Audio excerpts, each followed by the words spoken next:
कि इस उम्र में भी इस समाजवादी उनको झूठा बुलवा देते हैं। इस उम्र में तो कम से कम उसे झूठ मत बुलवाओ भाई, सच बोलने के उनको आदी होना चाहिए। और तो चेयर पे बैठ चुके हैं लंबे समय तक, स्पीकर के रूप में उन्होंने सदन को आगे बढ़ाया है। कोडिन कफ सिरप से उत्तर प्रदेश के अंदर कोई मौत नहीं हुई है। एक दूसरा, इस मामले में एनडीपीएस के अंतर्गत कार्रवाई होगी। ये उत्तर प्रदेश सरकार इस मामले को कोर्ट में जीती है, उत्तर प्रदेश ने इस मामले को लड़ा है। तीसरा, उत्तर प्रदेश में इसका जो सबसे बड़ा होलसेलर, जो बड़े होलसेलर हैं, जिसको सबसे पहले एसटीएफ ने पकड़ा था 2016 में, उसको लाइसेंस समाजवादी पार्टी ने जारी किया था। जो फोटो रिलीज हो रही हैं, देश के अंदर दो नमूने हैं, एक दिल्ली में और एक लखनऊ में बैठते हैं।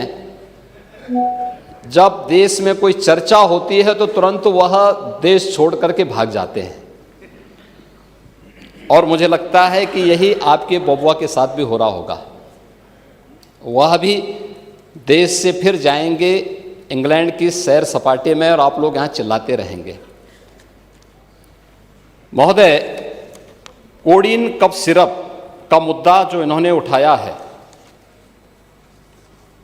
मुद्दा था नकली दवाओं के सेवन के कारण होने वाली मौतों का। और उसके बारे में हमने पहले ही बताया है कि नकली दवा के कारण होने वाले मौत के प्रकरण की कोई भी बात अभी तक शासन के संज्ञान में नहीं आई है। और समय समय पर एफएसडीए विभाग इसको लेकर के छापेमारी करती है, कार्रवाई करती है। कंपनियों में भी इस प्रकार की कार्रवाई होती है। यूपी के अंदर कोडिन कफ सिरप,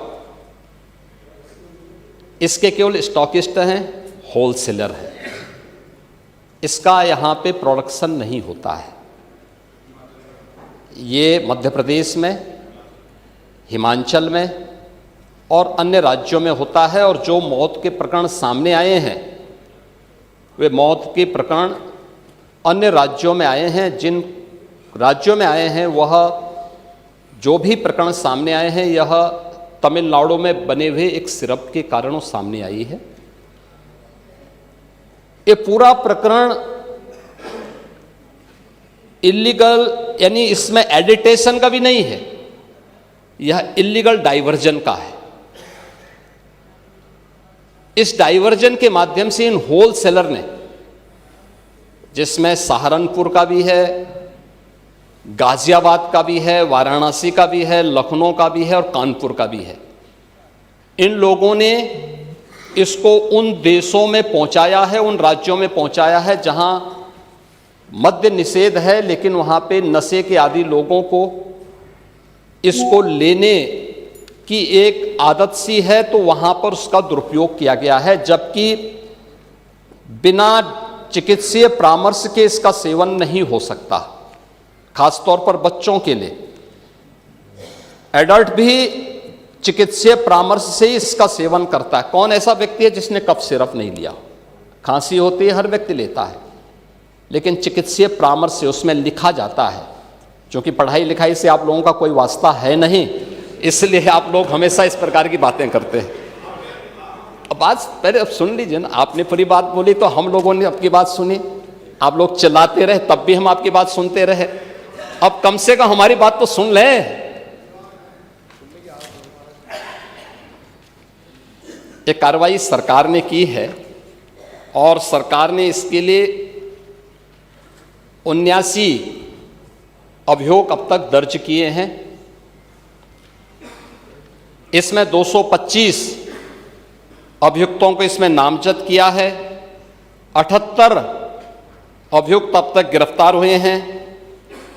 134 फर्म पर एक छापेमारी की कार्रवाई हुई है और इसमें अब तक जिन क्षेत्रों में ये आई हुई, अलग अलग राज्यों से जुड़े हुए यह सभी केंद्र हैं। और मुझे लगता है अगर आप इसकी गहराई में जाएंगे तो घूम फिर करके वही मामला है कि वो कहीं ना कहीं कोई ना कोई समाजवादी पार्टी से जुड़ा हुआ नेता या उनसे जुड़ा हुआ कोई ना कोई व्यक्ति उसकी चपेट में आता है। और इलीगल ट्रांजैक्शन भी जो हुआ है वह भी आपकी लोहिया बहाने के एक पदाधिकारी के अकाउंट के माध्यम से हुआ है।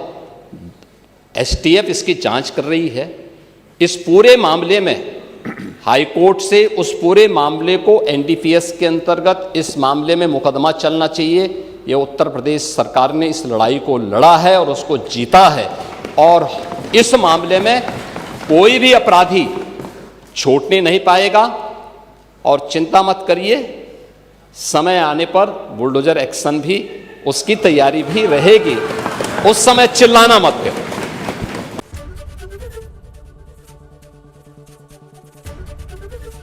एबीपी गंगा, खबर आपकी, जुबान आपकी।